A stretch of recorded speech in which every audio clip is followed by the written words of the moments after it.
This is the Tasmanian mock walrus.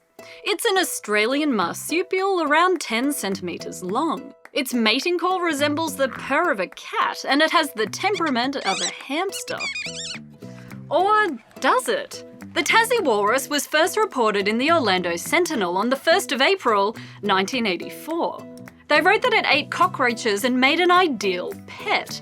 So ideal that dozens of people called the newspaper asking where they could buy their mock walrus. Why are some people so easily fooled? The effectiveness of a lot of pranks lies in the power of suggestion.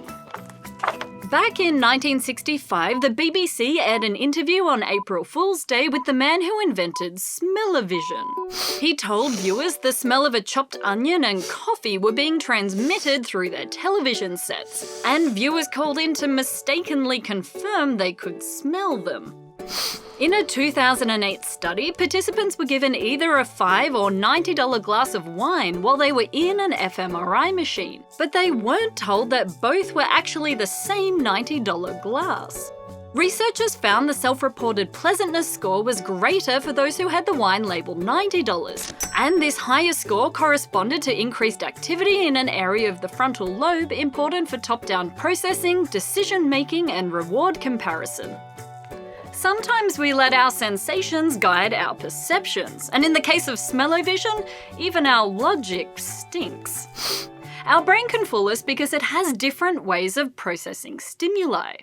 Bottom-up processing is where we perceive reality objectively, based on stimulus.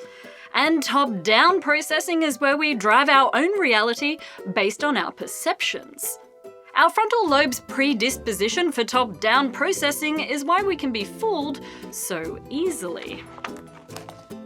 Of course, the motivation to avoid being fooled differs from person to person. The fear of being a sucker is called sugrophobia. High sugrophobes are vigilant and skeptical of situations, and low sugrophobes may not even realise they've been fooled.